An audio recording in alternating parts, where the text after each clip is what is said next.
নমস্কার বন্ধুরা, তৃষ্ণা রান্নাঘরে আপনাদের সকলকে স্বাগত জানাই। আমার আজকের রেসিপি মহারাষ্ট্রিয়ান ব্রেকফাস্ট পুরনপোলি। তার সঙ্গে একটা মজাদার চাটনিও আছে, যেটাকে ওরা বলে আমতি। পুরনপোলি এক ধরনের মিষ্টি পরোটা, বাচ্চাদের টিফিনের জন্য একদম পারফেক্ট। তো এই দুটো রেসিপি কিভাবে বানাবেন চলুন শুরু করি।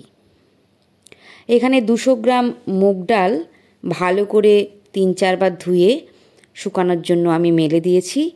পুরনপোলি সাধারণত ছোলার ডাল দিয়েই হয়, কিন্তু আজ আমি মুগ ডাল দিয়ে বানাবো। মুগ ডাল দিয়েও কিন্তু খেতে খুবই সুন্দর হয়েছিল। তো আপনারা মুগ ডাল অথবা ছোলার ডাল যে কোনো একটা ডাল বেছে নিতে পারেন। প্রথমে কড়াইতে 1 চামচ মতো ঘি দিয়েছি। এবারে ডালগুলো আমি ভেজে নেব। মিডিয়াম আঁচে ডালের সুগন্ধ বেরোনো পর্যন্ত ভেজে নিতে হবে। ডাল ভাজা হয়ে গেছে, এবারে আমি জল দিয়ে দিলাম। ডালের ঠিক ডাবল জল দিতে হবে। তো এখানে 200 গ্রাম ডাল আছে, তো 400 গ্রাম মতো জল দিয়ে দেবেন। স্বাদ মতো লবণ দিলাম। ডালগুলো এবারে খুব ভালো করে সেদ্ধ করে নিতে হবে। ঢাকনা বন্ধ করে দিচ্ছি। দেখুন, ডালগুলো খুব ভালো করে সেদ্ধ হয়ে গেছে, আর একটুও জল অবশিষ্ট নেই। এবারে 1 বাটি চিনির ঘন রস আমি আগে থেকেই তৈরি করে রেখেছিলাম। এই রসটা আমি এবারে অল্প অল্প করে এই ডালগুলোর মধ্যে দিয়ে দেব। এখানে আরও একটা কথা বলে রাখি যে পুরনপোলি বানানোর জন্য কিন্তু গুড় দেওয়া হয়, কিন্তু আমার পরিবারে আখের গুড় পছন্দ করে না বলে আমি চিনির ঘন রস তৈরি করে নিয়েছি। চিনি দিয়েই পুরনপোলি বানাবো। স্বাদের কিন্তু কোনো হেরফের হবে না। আপনারা গুড় দিয়েও বানাতে পারেন, সেটা বরং অনেক বেশি হেলদি হবে। চিনির রসটা দিয়ে খুব ভালো করে ডালগুলো আমি মাখিয়ে নিচ্ছি। এবারে কড়াইটা ওভেনের ওপর বসিয়ে দিলাম আর ওভেন অন করে দিলাম। বাকি রসটাও আমি দিয়ে দিচ্ছি। এখন আমি জাল করে নেব। ডালটা যেহেতু খুব ভালো করে সেদ্ধ হয়ে গেছে, তাই নাড়তে নাড়তেই দেখবেন মিহি করে স্ম্যাশ হয়ে যাবে। এই পুরটা তৈরি করাটাই হচ্ছে আসল কাজ।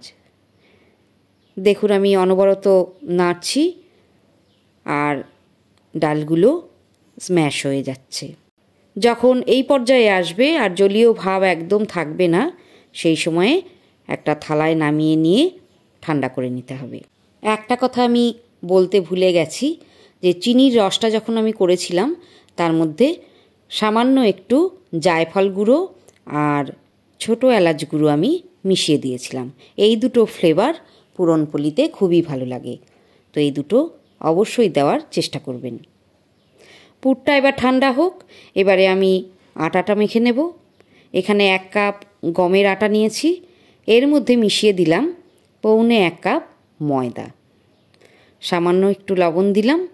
দিয়ে দিলাম 1 চামচ গলানো ঘি। পুরনপোলিতে ঘিটাই ব্যবহার করবেন, তাহলে পুরনপোলি খেতে খুবই ভালো লাগবে। শুকনো অবস্থায় একটু মেখে নিচ্ছি। এবারে অল্প অল্প জল দিয়ে সামান্য একটু নরম করে আটাটা মেখে নিতে হবে, কারণ ভেতরে পুর ভরা হবে। তাই সাধারণ যে রুটি আমরা করে থাকি যেরকম ডো, তার থেকে সামান্য একটু নরম ডোটা তৈরি করে নেবেন। দেখুন, আঙুলের চাপ দিলেই বোঝা যাচ্ছে যে কতটা নরম হয়েছে। ঢাকনা বন্ধ করে এবার 15 মিনিট রেস্টে রাখতে হবে। এবারে আমি পুরনপোলির সঙ্গে একটা যে চাটনি সার্ভ করা হয়, সেই আমতিটা তৈরি করব। একটা ফ্রাইং প্যানে একটা মিডিয়াম সাইজের পেঁয়াজের স্লাইস দিয়ে দিলাম। কোনো রকম তেল ছাড়াই ভাজতে হবে। কাঁচা গন্ধ চলে যাওয়া পর্যন্ত ভেজে নিতে হবে। 2 মিনিট মতো আমি ভেজে নিয়েছি। এবারে এর মধ্যে দিলাম 7-8 কোয়া রসুন আর ছোটো ছোটো করে টুকরো করে নেওয়া 1/2 ইঞ্চি আদা। এগুলোও আমি 1 মিনিট ভেজে নেব। দেখুন, ভেজে নেওয়া হয়ে গেছে। এবারে মিক্সি জারে ঠান্ডা করে নিয়েছি।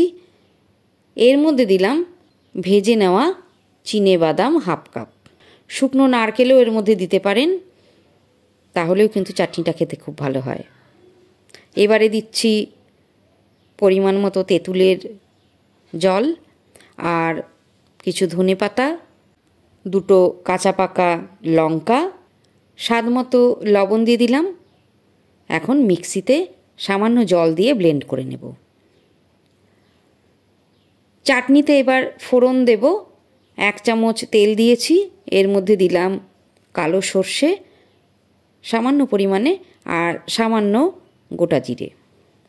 ফুটে উঠলে মিক্সিতে বেটে নেওয়া চাটনির সামগ্রীটা ঢেলে দিলাম, নেড়ে দিচ্ছি একটু। মিক্সিটা জল দিয়ে ধুয়ে আরও একটু জল আমি দিয়ে দিলাম। এর মধ্যে দিচ্ছি সামান্য হলুদ গুঁড়ো, 1 চামচ লাল লঙ্কা গুঁড়ো, হাফ চামচ কাশ্মীরি লঙ্কা গুঁড়ো। এবারে নাড়তে হবে অনবরত। এর মধ্যে এবার দিয়ে দিলাম 8-10টা কারি পাতা। এবারে আরও একটু জাল করে নিতে হবে। 1 টেবিল চামচ মতো চিনি দিয়ে দিলাম। চিনিটা গলে যাওয়া পর্যন্ত নেড়ে নিতে হবে। ব্যাস, তৈরি হয়ে গেল আমতি। এবার ডোটা আমি আরও একটু মেখে নিচ্ছি। মেখে নেওয়া হয়ে গেছে। এবারে রুটির থেকে সামান্য একটু বড় বড় লেচি কেটে নিচ্ছি। দেখুন মুগ ডালের পুরটা ঠান্ডা হয়ে গেছে, তো আমি যতগুলো লেচি হয়েছে ততগুলো ভাগে ভাগ করে নেব ডালটা। এখন একটা লেচি নিয়ে গোল করে একটা বাটির মতো তৈরি করে নিতে হবে। এর মধ্যে ডালের পুরটা আমি দিয়ে দিলাম। চারপাশ থেকে খুব ভালো করে চেপে নিয়ে মুখটা বন্ধ করে দিন। এখন শুকনো আটা মাখিয়ে প্রথমেই বেলতে যাবেন না। পুরনপোলি বানানোর সময় এভাবে আঙুলের চাপে কিছুটা বড় করে নিতে হবে। এইবারে বেলতে থাকুন। আলতো হাতের চাপ দিয়ে আস্তে আস্তে বড় করে নিন। ব্যাস, এর থেকে বড় করব না। এবারে গরম ফ্রাইং প্যানের ওপর আমি একটা পরোটা দিয়ে দিলাম। দেখুন একদিক ভাজা হয়ে গেছে, তো উল্টে দিলাম। ওপরে দিচ্ছি গলানো ঘি। পুরনপোলি ঘি দিয়েই ভাজতে হবে, তেল দিলে একদমই স্বাদ হবে না। ঘি দিয়েই ভাজার চেষ্টা করবেন, তাহলে আসল স্বাদটা পাবেন। দেখুন কত সুন্দরভাবে ফুলে উঠেছে। তো এইরকম ফুলকো ফুলকো পুরনপোলি ঘি মাখিয়ে উল্টে পাল্টে ভেজে তুলে নিন। আর তুলে নেওয়ার সময় এভাবে ভাজ করে নিতে হবে। ব্যাস, হয়ে গেল একটা। তো আরও একটা আমি তৈরি করে দেখাচ্ছি। প্রথমেই যদি আঙুলের চাপে কিছুটা বড় করে নেন, তাহলে দেখবেন ভেতরের পুরটা বেরিয়ে যাবে না, কোথাও ফেটে যাবে না। একইভাবে 2 পিঠই ঘি দিয়ে পুরনপোলি ভেজে তুলে নিন। আমতির সাথে পরিবেশন করুন পুরনপোলি। অসাধারণ খেতে লাগে। একবার হলেও অবশ্যই ট্রাই করে দেখবেন। নতুন ধরনের ব্রেকফাস্টের রেসিপি আপনাদের কেমন লাগলো জানাতে ভুলবেন না।